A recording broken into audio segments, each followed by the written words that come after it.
આ film theatre પ્રદર્શન માટે માત્ર 15 વર્ષથી ઉપરના દર્શકો માટે પ્રમાણિત કરવામાં આવશે. તમે હવે જે કંઈ જોશો તે સત્ય ઘટના પર આધારિત છે. ફિલ્મમાંના કેટલાક દ્રશ્યો કેટલાક દર્શકને અભદ્ર લાગી શકે.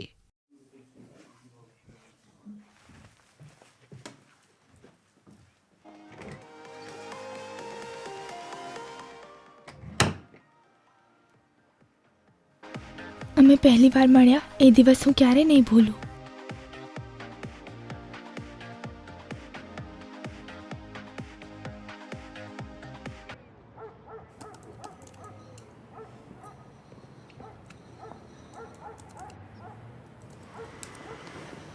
અમારા તાર બસ એક પળવારમાં મળી ગયા. કેલી બેટા, આવી મમ્મી.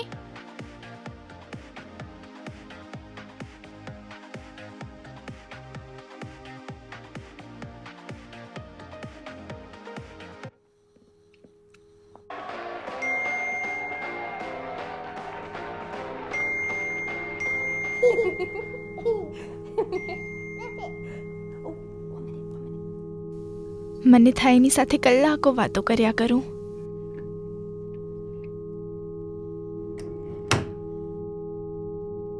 જાણે અમારી વર્ષો જૂની દોસ્તી ના હોય.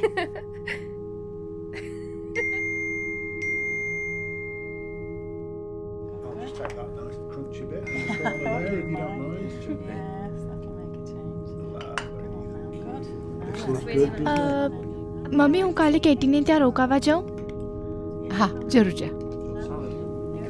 મમ્મી પપ્પાને નહીં સમજાય.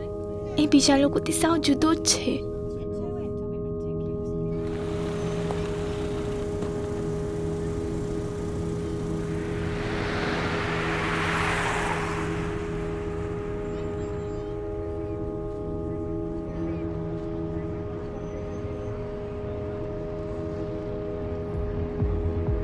એ ફક્ત મળવા ચાહે છે.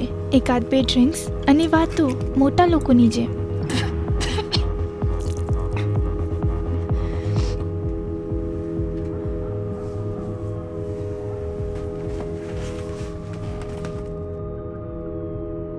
મને લાગે છે અમારી વચ્ચે ખરેખર કંઈ ખાસ છે.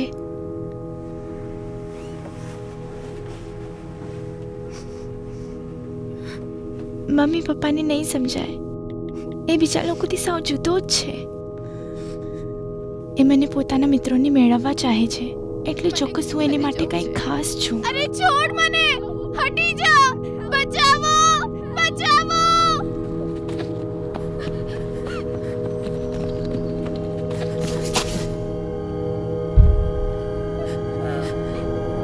છોડ મને! હટી જા! બચાવો! કોઈ બચાવો! મારે એની સાથે જ રહેવું છે. મને લાગે છે અમે સાચે જ એકબીજાના પ્રેમમાં છીએ, પણ મમ્મી પપ્પાને નહીં સમજાય. એ બીજા લોકોથી સાવ જુદો જ છે.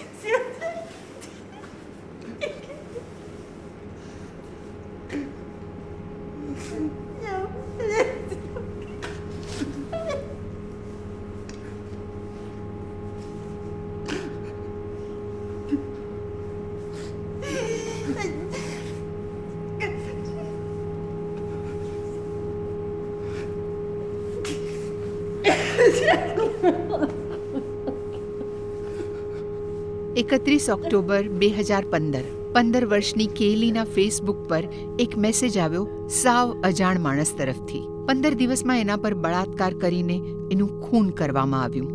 એના મૃતદેહને જંગલમાં ફગાવી દેવામાં આવ્યો. 5 એપ્રિલ 2016ને દિવસે લ્યુક હાર્લોએ એક નાદાન છોકરીને ભોળવીને 2 વાર એનું યૌન શોષણ કર્યા હોવાનો ગુનો કબૂલ કર્યો. 28 જૂન 2016 નોટિંગહમ ક્રાઉન કોર્ટના ખટલાને પરિણામે એના પર બળજબરીથી પૂરી રાખવાનો ગુનો સાબિત થયો. ખટલાની શરૂઆતમાં જેણે કબૂલ કરી લીધું કે આથી પહેલાં એ બીજી 2 છોકરીઓને આ જ પ્રમાણે ફસાવી ચૂક્યો છે. એને 12 વર્ષની સજા થઈ. 5 એપ્રિલ 2016 લ્યુક હાર્લોના પાડોશી સ્ટીવન બીડમને બળાત્કાર અને હત્યા કર્યા હોવાનો ગુનો કબૂલ કર્યો. 27 જૂન 2016 એના પર બળજબરીથી પૂરી રાખવાનો ગુનો સાબિત થયો. એને આજીવન કારાવાસ એટલે કે ઓછામાં ઓછા 35 વર્ષની સજા થઈ.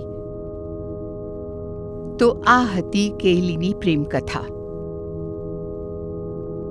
માટે જ ઝંપલાવતા પહેલા વિચારો. કોઈને ઓનલાઈન મળો ત્યારે ધ્યાનમાં રહે કે એ વ્યક્તિ વિશે તમે કંઈ જ જાણતા નથી. આ ફિલ્મ કેલીના મા બાપના સહકાર્યથી બનાવવામાં આવી છે.